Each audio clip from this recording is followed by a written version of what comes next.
Olá, pessoal. Eu sou Valquíria Menezes, sou advogada, mediadora familiar. Eu estava conversando com os amigos e tem tido muita dúvida acerca do que seja mediação e conciliação. Qual que é a diferença, né? A princípio, vale ressaltar que os mediadores, em regra, eles também são conciliadores. Eu sou mediadora e sou conciliadora. Então, o curso que a gente faz, a qualificação que a gente tem, ele nos dá a possibilidade para atuarmos tanto com mediação quanto com conciliação. Qual que é a diferença desses dois recursos?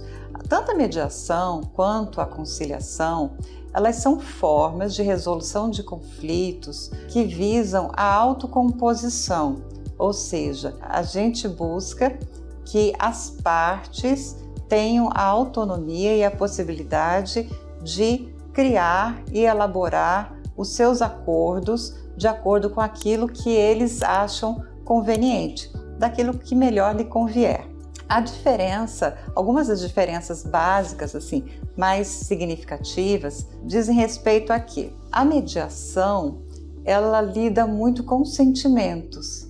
A gente fala em mediação muito em casos que envolvem famílias, que envolvem relacionamentos continuados, não necessariamente famílias. Você pode pensar, por exemplo, numa relação de vizinhança. É uma relação duradoura, uma relação de vizinhança. As pessoas têm uma casa, moram, por exemplo, dentro de um condomínio e são vizinhos. Se surge um conflito, essas pessoas elas precisam conviver, né, durante muito tempo ali. Então, esse é um caso de resolução de conflito com um olhar de mediação. A gente tem que pensar em sentimentos, né, em interesses, em emoções, além da questão prática, que também sempre é visto com muito cuidado. Na conciliação, por outro lado, existe um olhar mais prático, questões financeiras. Por exemplo, acontece um acidente de trânsito, um dano, aconteceu alguma coisa, uma batida de carro, alguma coisa assim. As partes não querem que isso evolua para um processo, querem resolver de forma mais amigável. Como é que a gente pode resolver isso de uma forma mais amigável? Esse é um caso de conciliação. Por quê?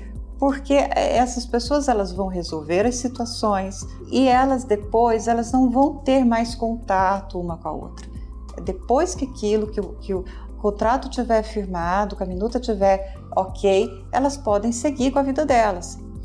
O papel do conciliador, é um pouquinho diferente no caso do mediador, porque ele pode interferir mais. Até porque está à parte essa questão do sentimento, ele pode sugerir mais, ele faz mais. Olha, vou formular aqui uma proposta de acordo, vou sugerir, ele tem um poder de negociação maior. Na mediação, nós tomamos mais cuidado com a nossa interferência. Por quê? Porque justamente pela questão emocional. O objetivo da mediação não é impor nada, nem conduzir, nem coagir ninguém a fazer nada para finalizar um acordo, de modo algum. O nosso papel é de facilitador. Nós gostamos, de conduzir, abrir diálogo, mostrar, levantar as questões de uma forma respeitosa, equilibrada, mostrando possibilidades de escuta, de discussões saudáveis, para que essas partes possam, elas mesmas, aos poucos, irem construindo um acordo que seja sustentável, que seja interessante e que vai poder ser efetivamente realizado, né, durante todo o processo posterior à assinatura desse acordo. Porque eu não vou viver com esse acordo. Quem vai viver com esse acordo é a pessoa que for fazer, são as partes que vão fazer. É a autocomposição, que é a possibilidade de você não ficar refém de uma decisão de outra pessoa, mas sim de você construir uma solução para o seu caso, eu acho que é uma característica muito interessante, eu acho que vale muito a pena. E essas duas são peculiaridades de cada caso. Então, a gente precisa verificar qual é a situação, né, em tela, e ali indicar para o profissional que seja mais adequado. A partir disso, se você percebeu que pode vir a precisar tanto de um mediador ou quanto conciliador, eu teria o maior prazer em te ajudar. Entre em contato comigo, me chame no direct, faça algum comentário, pergunte para mim, eu vou ter o maior prazer em te ajudar.